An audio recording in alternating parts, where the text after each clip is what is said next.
salamat. Nakauwi na din. Kaso ba't parang ang daming gamit? Ito ba yung bahay ko? Parang may nakatira kasi.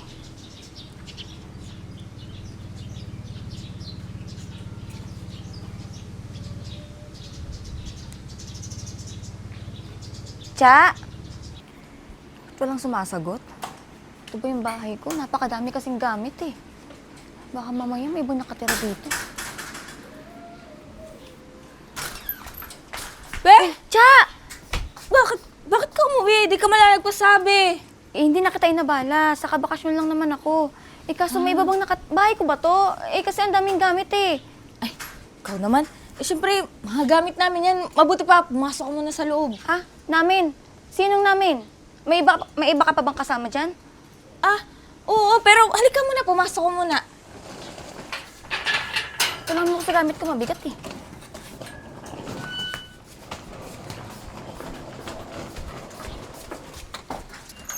Halika na, pasok. Aka na dyan.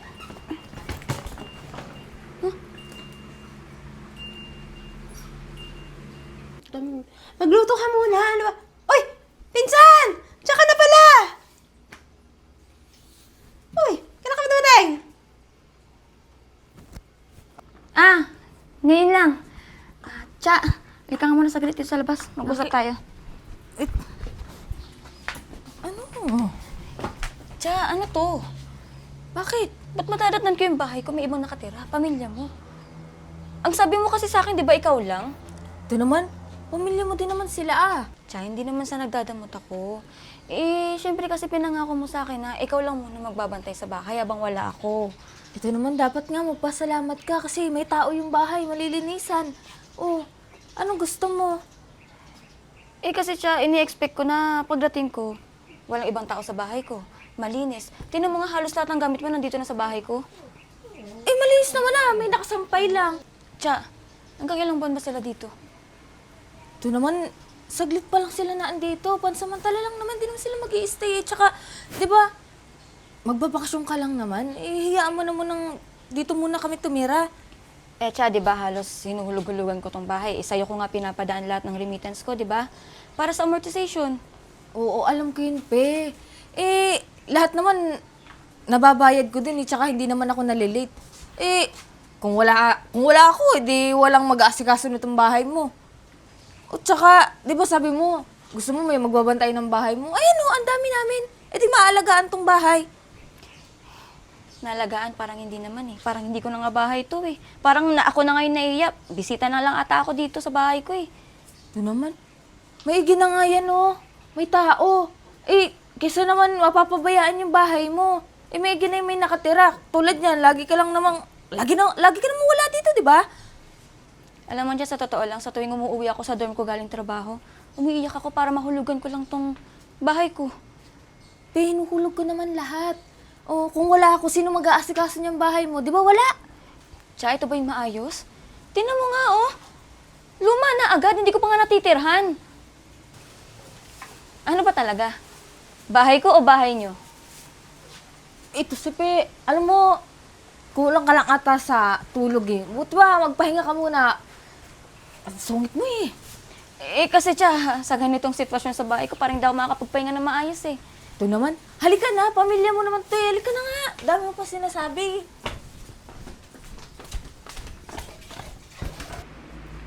Sa wakas, nakakapagluto na rin ako sa sarili kong kusina. Ah, nagluluto ka pala? Anong ulam niluluto mo? Ay, tita, itlog po. Ay, baka pwedeng dagdagan mo na at gigising na si Nat Charles mag-aalmusal na yon. Paborito niya ng itlog eh. Tita, pwede naman pong sila na lang yung magluto mamaya pagkagising. Eh, para sa akin lang po kasi itong niluluto ko eh. Ay, nagluluto ka naman. Total, isabay mo na. Eh, tita, para sa akin lang po kasi itong binili ko. Eh, kung gusto niyo po, bilhan niyo na lang po si kuya sa labas.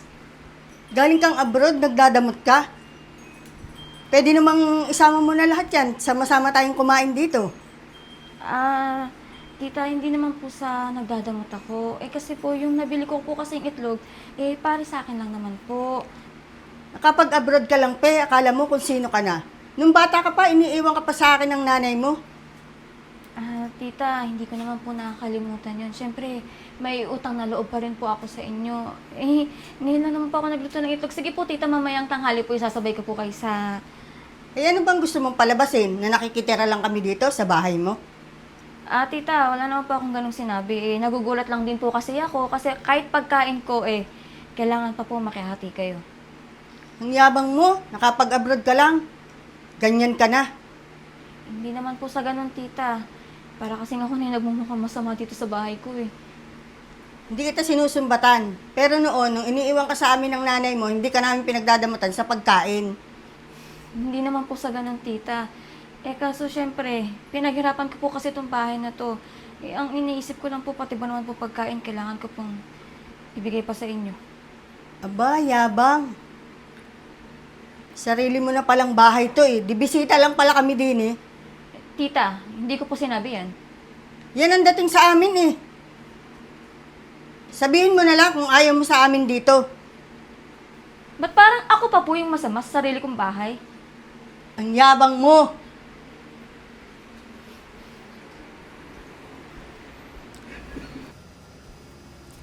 Pe, Sko, nandito ka lang pala. Ano pa kita hinahanap eh? Sarap kasi nangangin dito, Cha eh.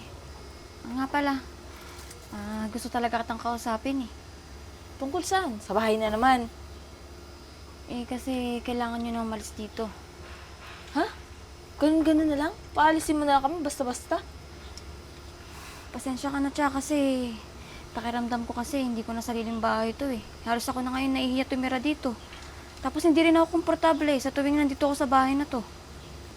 Pe, after lahat ng ginawa ko, ako naghanap ng unit na to. Ako nag-asikaso ng mga papeles mo. Ako ang nagbabayad tuwing due date. Pe, wala akong hiningi kahit piso sa'yo. Cha, hindi ko naman nakakalimutan yon. Siyempre, nagpapasalamat pa rin ako sa'yo kasi nagkaroon ako ng sarili kong bahay. Exactly. Dahil sa tulong ko, kaya ka nagkameron ng bahay. Tapos paalisin mo na kami? Eh, kailangan kasi, Cha. Ibibigyan ko kayo ng 1 linggo. Dapat makahanap na kayo ng malilipatan nyo. Pe, alam mo ba, dito na kami naging komportable sa bahay na to. Tapos lahat naman, binigay ko yung mga gusto mo, yung pangailangan mo, lahat inaasikaso ko agad sa tuwing mag-message ka sa akin. Isang kami pupunta niyan. Cha, alam mo, sa totoo lang, halos hindi ko na nga mapagbakasyon yung magulang ko dito eh. Pamilya ko. Eh kasi nandito kayo. Isan ko pa sila ilulugar dito? Di ba wala kasi nandito kayo sa mismong bahay ko? Eh, dapat nga, magpasalamat ka na lang kasi natitirahan tong bahay mo dahil kung hindi, baka sira-sira na to. Cha, buo na yung desisyon ko. Alam mo kung bakit gusto ko magkaroon ng sarili kong bahay? Kasi gusto ko yung tahimik na buhay. So kami nagpapagulo sa'yo. Eh, hindi ko naman inaangkin tong bahay mo eh. Cha, hindi ko naman pinagdadamot tong bahay ko sa inyo. Eh, syempre, di ba may utang na loob ako sa inyo? Pag gusto niyo pumunta dito, welcome na welcome kayo. Pero ang akin lang, gusto kong suluhin naman yung bahay ko. Para masulit ko naman yung pinagpaguran ko, di ba? Bahala ka dyan. Sige, 1 linggo. Maghahanap kami. Nakakaya naman sa'yo.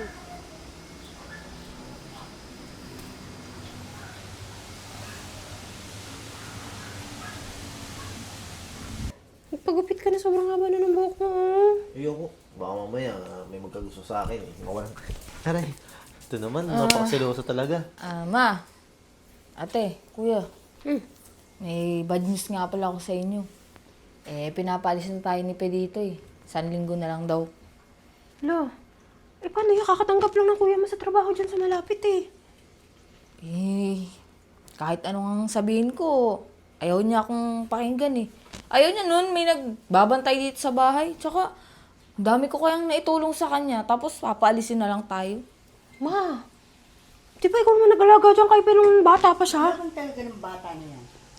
Alam mo kung sino na? Kaya nga po. Teka, mahirapan tayo maghanap eh. Bakit po ang arte-arte niyan? Eh, nagbabakasyon lang naman siya dito. Hindi naman siya titira na matagal dito eh. Pasalamat nga siya, inaalagaan tong bahay. Eh, sinabi ko na yun sa kanya eh. Kaya lang gusto niya daw suluhin tong bahay. Aba, Para makasarili naman rin daw- ano. Para naman daw maayos yung pinaghirapan niya sa ibang bansa. Saan tayo lilipat? Yun nga yung sinabi ko sa kanya eh. Alam naman niyang Wala tayong bahay. Saan tayo pupunta niyan? Eh, Ang upahan na naman tayo niyan. Yun nga, binigyan tayo ng 1 linggo. Ano? Para makahanap daw tayo ng bahay. Kailan ba sahod mo? Next month pa, ikapapasok ko lang eh.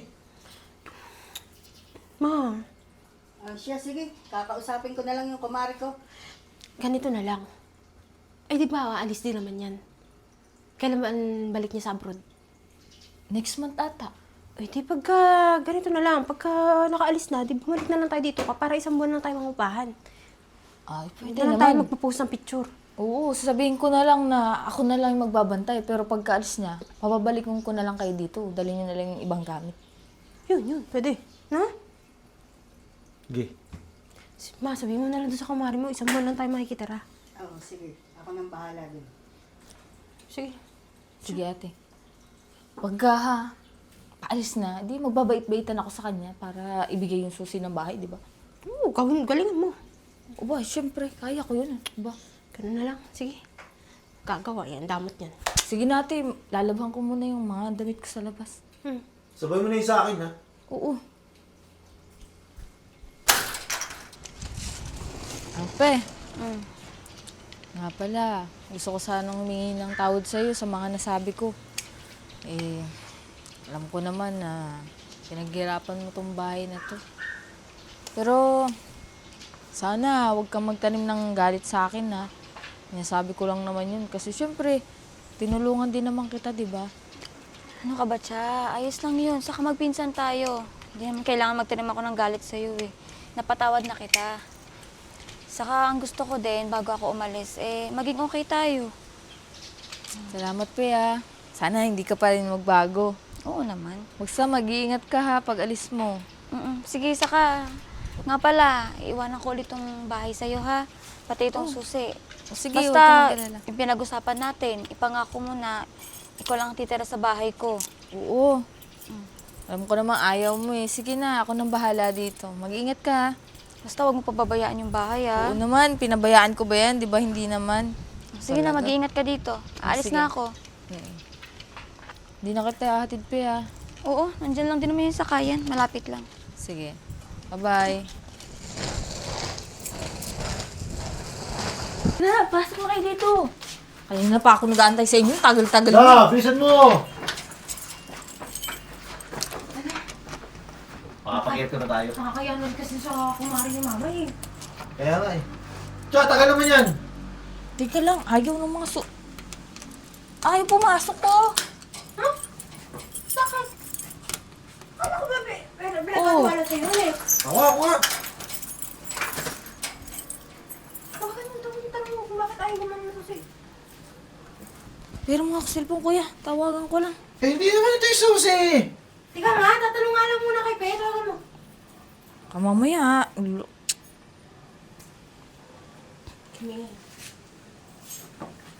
Hello? Pe, bakit hindi mabuksan yung pinto? Hello? Ah? Tsa, hindi ako tanga. Alam ko na kung ano yung pinaplano nyo. Anong ibig mong sabihin? Akala nyo ba hindi ko nadinig yung lahat ng mga pinag-usapan nyo? Kunyari, hintayin nyo lang ako makaalis, pero, babalik kayo dyan para dyan ulit kayo sa bahay ko tumira. Pe, ang sama ng ugali mo. Babantayan ko naman yung bahay mo, ah. Ako pa talagang masama ang ugali o kayo? Sinasamantala nyo yung kabaitan ko, Tsa, eh. Maayos ako nakipag-usap sa'yo, di ba? Pero pinagtutulungan nyo kong pamilya? Patitirahin mo yung pamilya mo dyan sa bahay ko na naman? May pinag-usapan na tayo, ha? Wala ka talagang kadala-dala? Pe, hindi naman sila magtatagal, eh. Ikaw naman, binibisita lang naman ako. Tsa, tama na. Tumigil ka na. Yung guard dyan papunta na. Sinabihan ko din yung guard na ban na kayo dyan sa village na yan. Sige na, babay na. Ano sabi? Te, pinalitan ng susi. Ay, so niloloko ka lang? Oo, binigay yung susi, pero iba yung susi na ibinigay para hindi tayo makapasok. Teka Tapos, lang. Eh, saan tayo titira nito? Umalis na tayo dun sa tinitirahan natin. di ko nga alam eh. Tapos, ang sabi, pupunta na daw dito yung guard. Bakit? Kasi ban daw tayo dito. Sa manong galing na... Paano tayo niyan? Saan tayo pupunta? Ma, baka pwede ko sabi mo na lang ulit yung kumarin mo. Sige, kakausapin ko na lang yung kumari ko. At tayo aalis na dito at makakaya na tayo dito. Kainis talagang babae na yun. Sa kasi.